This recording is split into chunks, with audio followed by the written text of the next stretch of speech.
Olá, querido leitor. Seja muito bem-vindo a esta jornada literária que nos levará através dos tempos, onde as lições do passado ecoam profundamente em nossos corações contemporâneos. Hoje compartilho com você uma história que transcende épocas, uma narrativa sobre coragem silenciosa, dignidade inabalável e a força transformadora do amor verdadeiro. Uma história que nos lembra que mesmo nos momentos mais sombrios, a esperança pode florescer nos lugares mais inesperados. Imagine uma mulher que carrega em seus olhos toda a dor do mundo, mas também toda a sua beleza. Uma alma que encontrou na simplicidade a grandeza e no silêncio a mais poderosa das vozes. Esta é uma história sobre como o amor pode curar até mesmo as feridas mais profundas da alma humana, ambientada no México de 1878, quando a honra valia mais que o ouro e o coração era o único tesouro verdadeiro. Antes de começarmos esta jornada juntos, me conte, de onde você está nos acompanhando neste momento? Deixe nos comentários a sua cidade. Adoro saber que nossa história viajará por diferentes lugares e tocará corações em cantos distintos do nosso Brasil. E não se esqueça de se inscrever no canal e deixar seu like se esta narrativa tocar seu coração. Isso me ajuda muito a continuar trazendo estas histórias especiais para você. A espera silenciosa. O vapor subia em espirais delicadas da xícara de porcelana, desenhando arabesco efêmeros no ar gelado do café Marcel.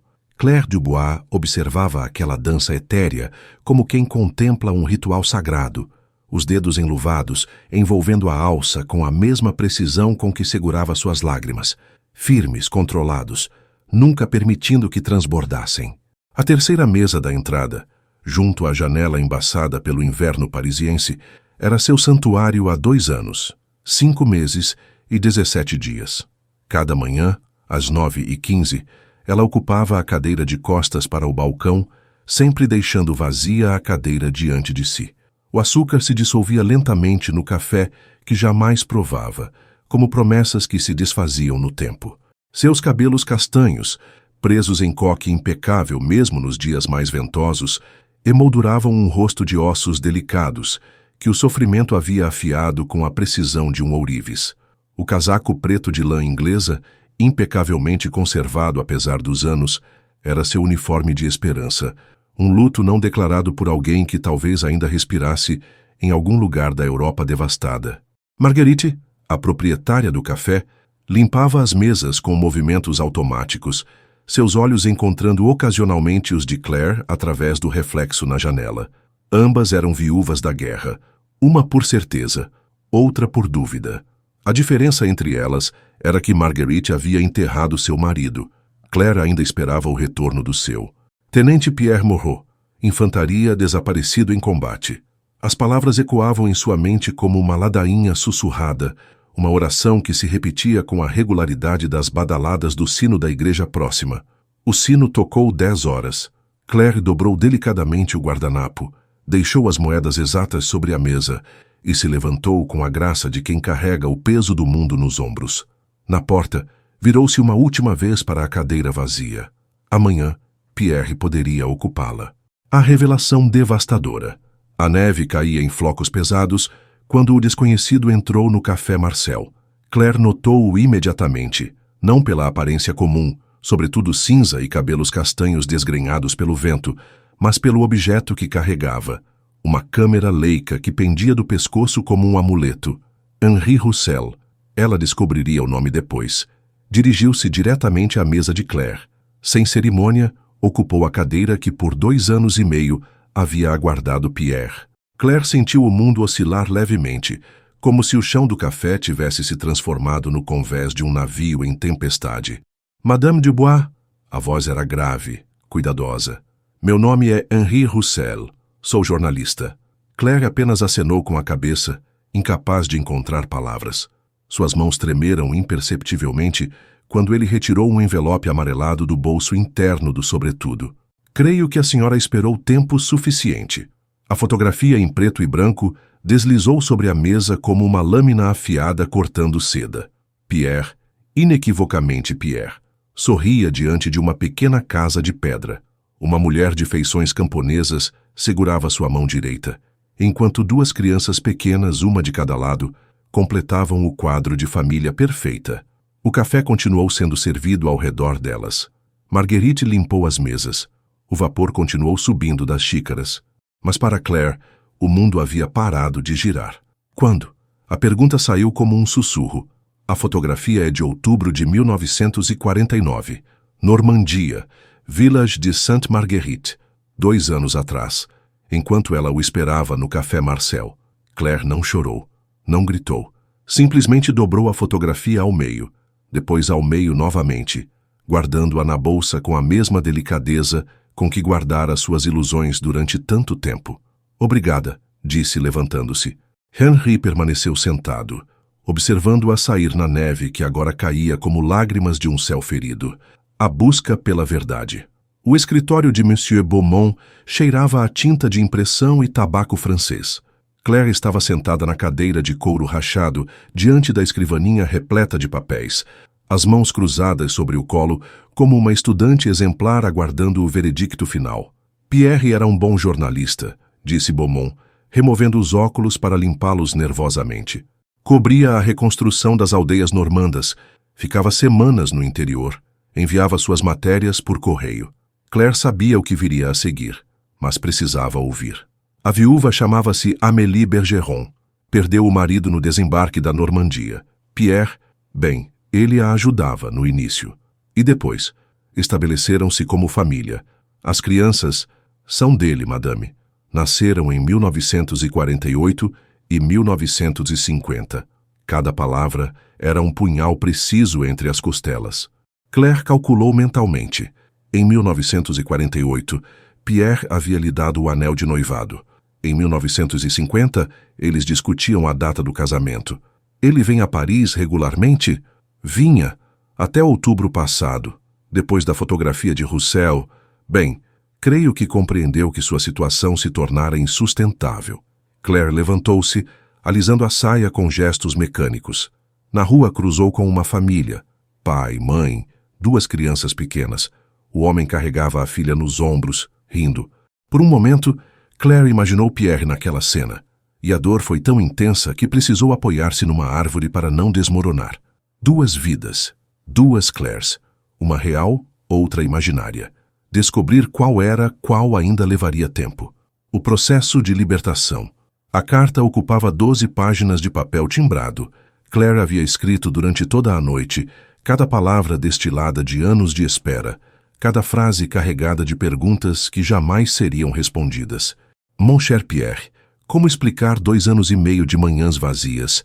Como justificar o anel que carreguei como uma algema dourada enquanto você construía castelos em terras que eu jamais conheci? No Café Marcel, à mesa de sempre, ela releu cada linha. A letra, inicialmente firme, tornara-se trêmula conforme a madrugada avançara. Marguerite aproximou-se discretamente, deixando uma xícara de chá quente e retirando-se sem palavras. Henri apareceu quando ela terminava de ler. Aproximou-se devagar, como quem se aproxima de um animal ferido. Posso? Indicou a cadeira vazia. Claire acenou. Ele sentou-se, mas não onde Pierre costumava sentar-se em seus sonhos. Escolheu a cadeira lateral, respeitando o santuário da ilusão. Vai enviá-la? Claire olhou para a carta, depois para o anel em seu dedo. Lentamente removeu-o e colocou-o sobre a última página. Não. Sua voz soou estranha, como se pertencesse a outra pessoa. Algumas conversas só existem em nossas cabeças.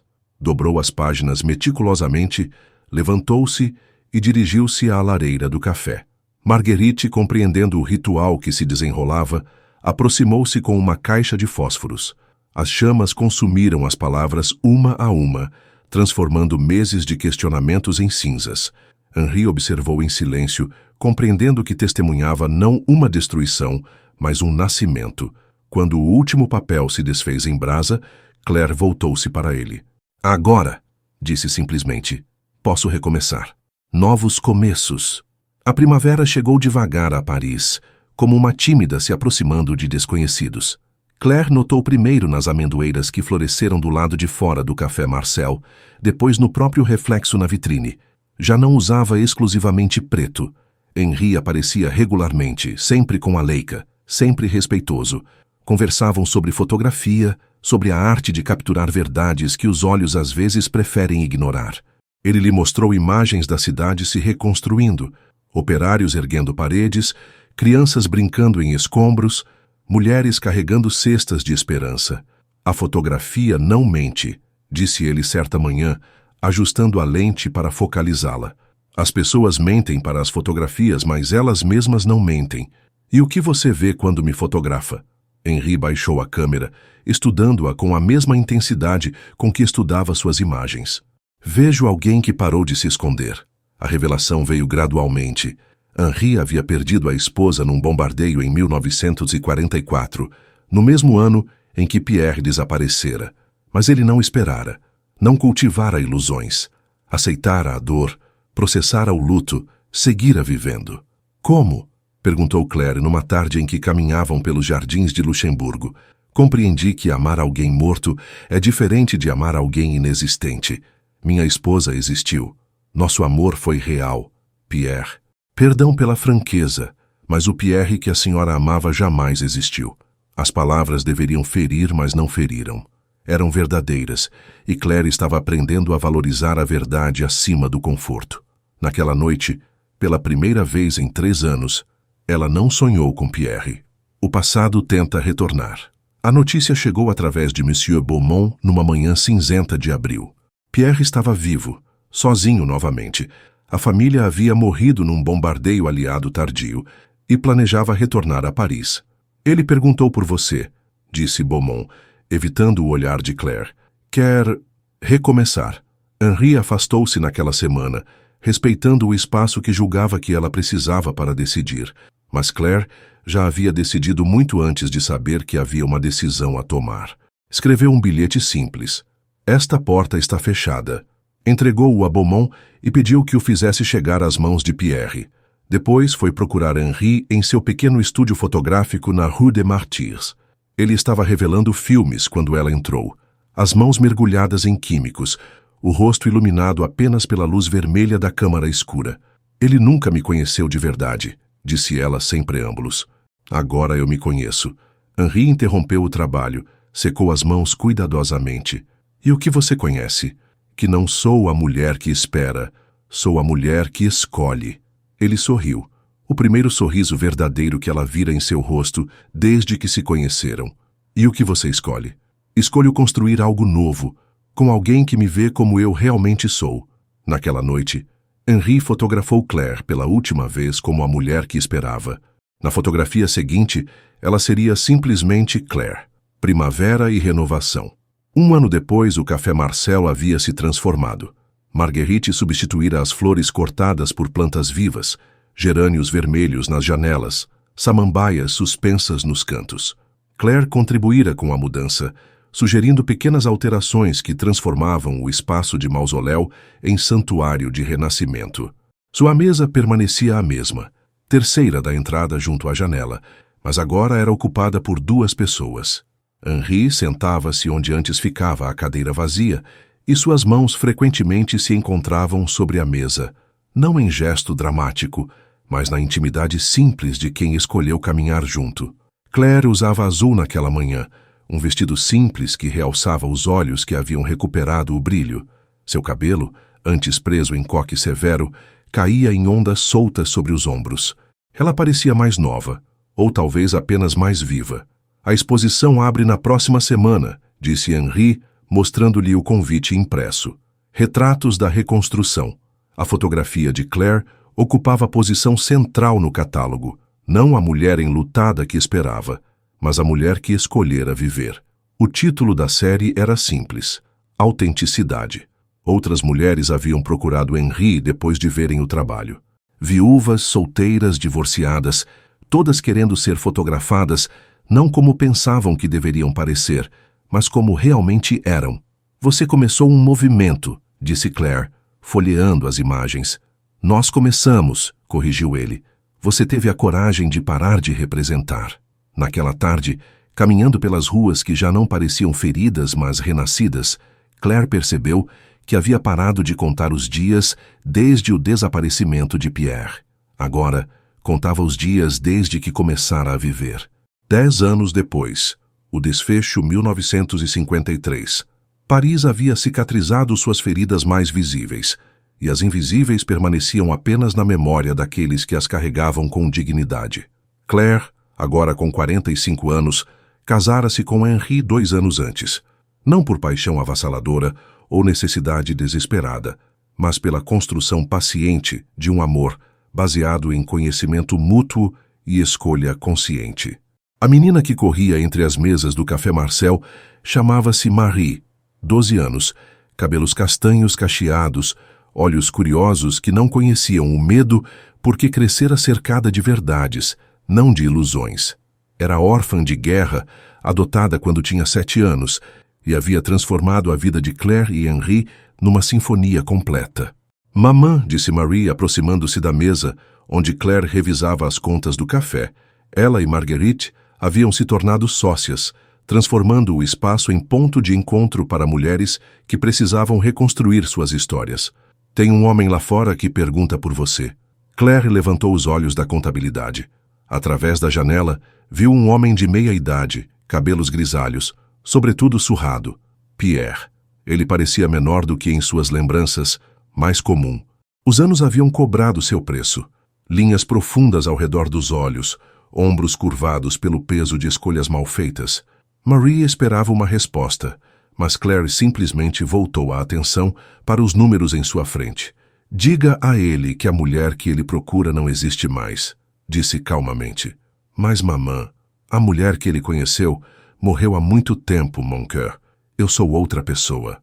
Pierre permaneceu na rua por alguns minutos, as mãos nos bolsos, olhando através da vidraça. Claire não levantou os olhos. Quando finalmente olhou, ele havia desaparecido na multidão parisiense, um fantasma finalmente exorcizado. Henri chegou ao final da tarde, carregando Marie nos ombros e contando-lhe histórias sobre os lugares que havia fotografado naquele dia. O estúdio prosperara. Ele agora documentava não apenas a reconstrução física da cidade, mas sua renovação emocional. Pierre esteve aqui hoje, disse Claire quando se beijaram em cumprimento. Henri estudou-lhe o rosto, procurando sinais de perturbação que não encontrou. E nada. Absolutamente nada. Eles riram juntos. O riso leve de quem compreende que algumas portas, uma vez fechadas, permanecem fechadas não por rancor, mas por crescimento. A lição das estações. O outono chegou dourado naquele ano, pintando Paris com tons de âmbar e ocre que se refletiam nas vidraças do Café Marcel. Claire observava as folhas dançarem no vento, cada uma seguindo sua trajetória única antes de pousar na calçada, onde outras pegadas as transformariam em parte da terra que nutriria nova primavera. Marie fazia lição de casa na mesa de sempre, sua letra aplicada preenchendo cadernos com conhecimentos que construiriam seu futuro. Henri revelava fotografias na pequena câmara escura que haviam instalado no apartamento acima do café. Imagens de casais se casando nas igrejas reconstruídas, de crianças brincando em praças reformadas, de idosos compartilhando bancos onde antes havia apenas escombros. Por que você esperou tanto tempo por papai Pierre? Perguntou Marie numa tarde, usando a expressão que haviam criado para distinguir o Pierre real do pai verdadeiro que Henri se tornara. Claire pausou na organização das xícaras. A pergunta era inevitável, e ela havia se preparado para este momento. Porque eu confundi esperar com amar, respondeu simplesmente. Pensava que fidelidade significava permanecer parada, mas às vezes amar alguém significa seguir em frente, mesmo quando é difícil. E agora você ama Papa Henri de jeito diferente? Amo Papa Henri conhecendo quem ele realmente é, e ele me ama conhecendo quem eu realmente sou. Não há mistérios entre nós. Não há pessoas imaginárias. Marie refletiu sobre isso com a seriedade das crianças que crescem em lares onde a verdade é valorizada acima da fantasia. É melhor assim, concluiu ela, mais seguro. Claire sorriu, reconhecendo na menina a sabedoria que ela própria levara décadas para adquirir. Marie cresceria forte porque cresceria em terreno firme, não nas areias movediças das ilusões. Naquela noite, enquanto Henri organizava as fotografias do dia e Marie dormia no quarto decorado com imagens de Paris em reconstrução, Claire escreveu em seu diário, um hábito adquirido após o casamento, registrando momentos reais em vez de sonhos impossíveis. Hoje compreendi que a espera não é virtude quando se espera por quem não existe. A verdadeira virtude está em construir dia após dia com as pessoas que estão conosco, não com as sombras que projetamos em cadeiras vazias. O espelho do tempo. A primavera de 1954 trouxe uma surpresa inesperada. Amélie Bergeron, a viúva normanda com quem Pierre havia construído sua segunda família, apareceu no Café Marcel numa manhã de abril. Claire a reconheceu imediatamente, não pela fotografia que Henri lhe mostrara anos antes, mas pela expressão nos olhos, aquela mistura de dor e dignidade que ela conhecia tão bem. Amélie era mais nova, talvez 30 anos, cabelos louros descoloridos pelo sol do campo, mãos calejadas pelo trabalho. Vestia luto verdadeiro. Havia perdido não apenas as crianças, mas também as ilusões sobre Pierre. Madame Dubois, a voz carregava sotaque provincial, mas também determinação. Eu sou Amélie Bergeron. Claire indicou a cadeira vazia. Não a cadeira de Pierre, que agora pertencia a Henri, mas uma terceira cadeira que mantinha a mesa para visitantes inesperados. Sei quem você é, disse Claire gentilmente. Como posso ajudá-la? Vim me desculpar.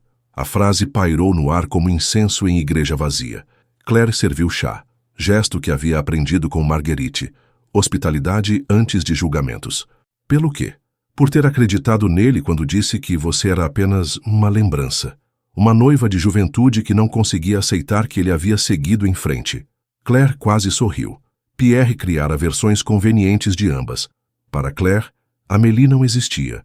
Para Amélie, Claire era um fantasma do passado. Ambas fomos enganadas, disse Claire. A diferença é que você teve filhos dele. Filhos reais, não sonhos. Amélie baixou os olhos. Eles se pareciam muito com ele. Especialmente o menino. O silêncio se estendeu entre elas, não desconfortável, mas repleto da compreensão que apenas mulheres que amaram o mesmo homem enganador podem compartilhar. O que fará agora? Perguntou Claire. Volto para a Normandia. Trabalho numa escola, sou professora. Ensino crianças que perderam pais na guerra a ler e escrever suas próprias histórias. É um bom trabalho. E você? É feliz? Claire olhou ao redor do café que se tornara seu. As plantas florescendo, as fotografias de Henri nas paredes, o som de Marie praticando piano no andar superior. Sou real, respondeu. Descobri que é melhor que ser feliz na base da mentira. Amélie terminou o chá e levantou-se para partir. Na porta voltou-se uma última vez. Se encontrar Pierre novamente, não encontrarei, disse Claire com certeza absoluta. E mesmo que encontre, será um encontro entre estranhos. Amélie acenou e desapareceu na multidão parisiense. Claire nunca mais a viu, mas guardou a lembrança do encontro como prova de que era possível sobreviver às ruínas de Pierre Moreau e construir algo sólido sobre os escombros. A plenitude silenciosa 1955 chegou com a primeira exposição solo de Henri, realizada numa galeria próxima ao Louvre. Mulheres da Reconstrução reunia retratos de dezenas de parisienses que haviam escolhido a autenticidade sobre a performance, a verdade sobre a conveniência. Claire presidia a inauguração não como esposa do artista, mas como co-criadora da visão. Fora ela quem sugerira que cada retrato fosse acompanhado de uma breve história, escrita pela própria retratada. Não biografias completas, mas momentos de revelação, instantes em que haviam escolhido ser quem realmente eram. Seu próprio texto, ao lado da fotografia que se tornara símbolo da exposição, era simples. Esperava por alguém que não existia. Agora vivo com alguém que me conhece. A diferença é a diferença entre sonhar e respirar. Marie, agora com 14 anos, circulava pela galeria com a desenvoltura de quem crescera entre artistas e sonhadores. Havia herdado o olho fotográfico de Henri e a percepção emocional de Claire, combinação que a tornava observadora aguçada da natureza humana. Mamã, disse ela parando diante de um retrato de uma mulher idosa. Por que todas essas mulheres parecem mais bonitas que as dos retratos antigos? Claire estudou a fotografia. Madame Rousseau, 80 anos, viúva há 30, que decidira aos 75 aprender a pintar. Seus cabelos brancos estavam soltos, suas rugas não dissimuladas, seus olhos brilhavam com alegria genuína. Por que não estão tentando parecer outras pessoas? Explicou Claire. Estão sendo elas mesmas. É difícil? No início, sim. Fomos ensinadas a representar papéis. Esposa perfeita, mãe abnegada, viúva digna. Mas depois descobrimos que somos mais interessantes quando somos simplesmente nós. Marie absorveu a lição como absorvia tudo, completamente, sem reservas. Naquela noite, depois que os últimos visitantes partiram, Claire e Henri caminharam pelas ruas vazias de Paris. A cidade dormia ao redor deles, mas respirava vida. Não a respiração ofegante de quem se recupera de ferimentos, mas a respiração profunda de quem renasceu. Obrigado, disse Henri, parando sob um poste de luz. Por quê? Por me ensinar que é possível amar alguém real em vez de amar uma ideia. Claire beijou-o ali mesmo na rua, sob a luz amarelada que transformava suas silhuetas em fotografia impressionista. Obrigada por me fotografar sem retoques, respondeu ela. Eles riram e seguiram caminho. Dois seres humanos imperfeitos, que haviam escolhido construir algo perfeito em sua imperfeição. A herança das escolhas. 1957. Marie completava 16 anos, e sua festa de aniversário no Café Marcel reuniu 3 gerações de mulheres que haviam se recusado a aceitar os papéis que outros escreveram para elas. Marguerite, agora com 70 anos, presidia a celebração com a autoridade de quem transformara um café comum em santuário de liberdade feminina. Suas histórias da Primeira Guerra, quando administrara o café sozinha enquanto o marido lutava, inspiravam as mais jovens a verem obstáculos como oportunidades de força. Claire, aos 49, havia se tornado figura respeitada no movimento de mulheres independentes que crescia silenciosamente em Paris, não por manifestos ou discursos, mas pelo exemplo cotidiano de quem escolhera a autenticidade sobre a conformidade. Marie representava a nova geração, jovens que cresceram vendo mulheres como protagonistas de suas próprias histórias, não coadjuvantes na narrativa masculina. Que profissão quer seguir? Perguntou uma das convidadas, Madame Bertrand, que havia aberto o próprio ateliê de costura após o divórcio. Quero ser jornalista, respondeu Marie sem hesitação, mas jornalista que conta a verdade, não versões convenientes da verdade. Claire e Henri trocaram olhares. A menina havia escolhido a profissão de Pierre, mas com a ética que ele jamais possuíra. É profissão difícil para a mulher, alertou outra convidada. Todas as profissões são difíceis para mulheres, replicou Marie com a franqueza da juventude. A diferença é que algumas pessoas fingem que não são. As mulheres riram, reconhecendo na garota a própria determinação multiplicada por gerações de exemplos positivos. Naquela noite, quando as convidadas partiram e Marie subiu para estudar, Claire e Henri permaneceram no café vazio, organizando cadeiras e recolhendo xícaras. Ela será diferente de nós, observou Henri, guardando a máquina fotográfica que usara para documentar a festa. Como assim? Não precisará se reconstruir porque nunca foi construída sobre mentiras. Claire parou de empilhar pratos, refletindo sobre as palavras do marido. É o melhor presente que podemos dar a ela, concluiu. Uma base sólida desde o início. E se ela cometer erros? Cometerá. Mas serão erros dela, não erros que outros plantaram em sua vida. Subiram para o apartamento onde Marie estudava matemática à luz do abajur que Henri fotografara 1000 vezes. Símbolo de lar construído sobre escolhas conscientes, não sobre acasos românticos. A Grande Revelação, dezembro de 1958. A carta chegou numa manhã de neve, entregue por um advogado de aparência solene que pediu para falar com Madame Claire Dubois-Roussel. Pierre havia morrido. Não em combate, não heroicamente. De pneumonia, sozinho num quarto alugado em Marsella, onde trabalhava como revisor de textos sob nome falso. O testamento era surpreendente. Deixava tudo para Claire, a única mulher que amei verdadeiramente, segundo suas últimas palavras. Tudo consistia em uma pequena herança dos pais, alguns móveis, uma coleção de livros e, mais perturbador, um diário de 300 páginas onde registrara, minuciosamente, sua vida dupla. A Grande Revelação Claire leu o diário inteiro numa única noite. Henri ao seu lado oferecendo chá silencioso, conforme as páginas revelavam a extensão da duplicidade de Pierre. Ele documentara tudo. As mentiras contadas a cada mulher sobre a outra, os sentimentos genuínos que nutria por ambas, a agonia de manter duas vidas paralelas. Claire representa meu passado civilizado, meus sonhos de juventude. Amélie representa minha necessidade de ser necessário, de construir algo do zero. Amo ambas, mas talvez não ame nenhuma. Apenas as versões delas que criei para justificar minhas escolhas. A revelação mais chocante vinha nas últimas páginas. Pierre sabia que Claire o esperava no Café Marcel. Retornara a Paris várias vezes, observara-a através da janela, mas nunca tivera coragem de entrar. Ela me espera todos os dias, sempre impecável, sempre digna. Como posso destruir tamanha fé?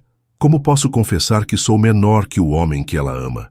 É mais fácil deixá-la amar uma memória perfeita que enfrentar minha própria mediocridade. Henri fechou o diário quando Claire terminou a leitura. Seus olhos estavam secos. Não havia mais lágrimas para Pierre, apenas uma compreensão final e devastadora. Ele te viu, disse Henri gentilmente. Viu sua dignidade e se considerou indigno dela. Mas nunca me perguntou se eu o perdoaria, respondeu Claire, a voz firme.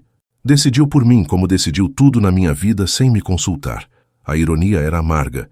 Pierre a amara tanto que preferira deixá-la sofrer a desiludi-la. Mas esse amor era egoísta, protetor de sua própria imagem mais que do bem-estar dela. O que fará com a herança? Perguntou Henri. Claire já havia decidido. Usaria o dinheiro para expandir o café, transformando-o oficialmente em centro de apoio para mulheres em transição, viúvas, divorciadas, solteiras que precisavam reconstruir suas identidades. Pierre financiará involuntariamente a libertação de outras mulheres, disse ela com um sorriso irônico. É uma justiça poética. Marie, agora com 17 anos e prestes a ingressar na Universidade de Jornalismo, leu trechos do diário que Claire considerou apropriados para sua idade. Ele era covarde, concluiu a jovem com a crueza da juventude. Era humano, corrigiu Claire. Covarde sim, mas também perdido. A diferença é que eu escolhi não me perder junto com ele. Naquela noite, Claire queimou o diário na lareira do café. Não por raiva, mas por encerramento. As cinzas se misturaram às cinzas da carta que escrevera anos antes, passado e presente finalmente dissolvidos no mesmo fogo purificador. Desfecho. A Mesa da Vida Primavera, de 1960. O Café Marcel havia se transformado no Centro Claire Dubois, nome sugerido por Marie e aceito relutantemente por Claire. O espaço expandira para os andares superiores, oferecendo oficinas de capacitação profissional, orientação jurídica e, principalmente, círculos de conversa onde mulheres compartilhavam histórias de recomeço. A mesa de sempre permanecia no local original, mas agora não era mais santuário de espera, era símbolo de escolha. Uma placa discreta dizia simplesmente: reserve esta mesa para decisões importantes. Claire, aos 52 anos, havia encontrado seu propósito definitivo. Não mais a mulher que esperava, nem apenas a esposa que escolhera bem, mas a mentora que ajudava outras a distinguirem entre amar pessoas reais e amar fantasias. Henri documentava as transformações. Fotografias de mulheres antes e depois de passarem pelo centro, não mudanças físicas, mas transformações na postura, no olhar, na forma de ocupar o espaço. Sua série Renascimentos viajava por toda a Europa, inspirando movimentos similares. Marie, agora estudante universitária, escrevia artigos sobre o centro para jornais progressistas. Sua tese de conclusão de curso seria sobre o mito do amor romântico e suas consequências sociais, usando a história da própria mãe como estudo de caso. Numa tarde dourada de maio, uma jovem de 20 e poucos anos entrou no café. Vestia preto, carregava fotografias antigas, tinha nos olhos a expressão que Claire conhecia tão bem, a dor de quem descobrira que o amor idealizado não correspondia à realidade. Madame Roussel, a voz tremia ligeiramente. Meu nome é Sylvie. Li sobre a senhora nos jornais. Eu também esperei, por 3 anos. Claire indicou a mesa especial. Marguerite, agora com 73 anos, mas ainda firme, trouxe chá sem ser solicitada. Conte-me, disse Claire simplesmente. A história se repetia com variações. Noivo desaparecido na guerra da Indochina, promessas não cumpridas, esperança transformada em prisão. Mas agora havia diferença. Sylvie não esperara sozinha. Havia exemplos, havia lugar para ir. Havia alternativas ao sofrimento solitário. "O que devo fazer?" perguntou Sylvie. "O que você quer fazer?" "Quero parar de esperar, mas tenho medo." "Do quê?" "De descobrir quem eu sou se não for a mulher que o espera." Claire sorriu, reconhecendo na jovem sua própria jornada. "Você descobrirá que é muito mais interessante", disse ela, "e descobrirá isso hoje, não daqui a 3 anos. Sylvie permaneceu no centro por 6 meses. Aprendeu datilografia, conseguiu emprego numa editora, mudou-se para apartamento próprio. No dia em que partiu, deixou bilhete na mesa especial. "Obrigada por me ensinar que amar a mim mesma não é egoísmo. É pré-requisito." Henri fotografou Claire lendo o bilhete. Na imagem, ela sorri com a expressão de quem encontrou sua verdadeira vocação. Naquela noite, caminhando pelas ruas de Paris que agora pulsavam vida plena, Claire refletiu sobre a jornada que começara naquela mesa tantos anos antes. "Algum arrependimento?" perguntou Henri, entrelaçando os dedos nos dela. Claire olhou para trás, vendo o café iluminado onde mulheres conversavam animadamente, onde Marie estudava para os exames finais, onde Marguerite contava histórias para uma nova geração de sobreviventes. "Arrependimento de ter esperado tanto tempo?" "Não", disse ela, "porque sem aquela espera não teria aprendido o valor de escolher." "E se Pierre tivesse aparecido naquele primeiro dia, antes de Henri?" "Teria continuado esperando por alguém que nunca existiu", respondeu Claire com certeza absoluta. "Às vezes precisamos nos perder completamente para nos encontrarmos." Chegaram em casa, o apartamento sobre o café, onde cada objeto contava a história verdadeira, onde cada fotografia nas paredes documentava momento real, onde cada livro nas estantes fora escolhido por eles, não herdado de fantasmas. Marie praticava piano, não mais as melodias melancólicas que Claire tocava durante os anos de espera, mas peças vibrantes que enchiam o lar de energia. "Sua mamã", disse a jovem, interrompendo a música, "terminei o artigo sobre o centro. Quer ler?" O texto começava assim: "Minha mãe esperou por um fantasma durante 2 anos e meio. Quando descobriu a verdade, em vez de se despedaçar, escolheu se reconstruir. Hoje ajuda outras mulheres a distinguirem entre amar e aguardar, entre fidelidade e paralisia." Claire terminou a leitura com lágrimas nos olhos. Não de tristeza, mas de orgulho. Marie compreendera a lição mais importante, que as cicatrizes podem se transformar em sabedoria, que a dor pode gerar propósito, que é possível transformar espera em ação. 10 anos depois da primeira manhã no Café Marcel, Claire olhou pela janela e viu o jovem casal caminhando abraçado pela rua. Eles riam, conversavam, interrompiam-se mutuamente com gestos carinhosos. Amor real, construído em tempo real, entre pessoas reais. "É assim que deveria ser", murmurou ela. Henri aproximou-se por trás, envolvendo-a nos braços. "É assim que é", corrigiu ele suavemente. "Para quem escolhe a verdade." Claire encostou-se no peito do marido, sentindo o coração dele bater contra suas costas. Ritmo real, constante, confiável. Ao longe, o sino da igreja tocava às 10 horas, mas ela não contava mais o tempo em espera. Contava em vida vivida, em escolhas feitas, em amor construído tijolo por tijolo, sobre alicerce de verdade. A mesa da espera havia se transformado na mesa da vida, e isso, descobrir a ela, fazia toda a diferença.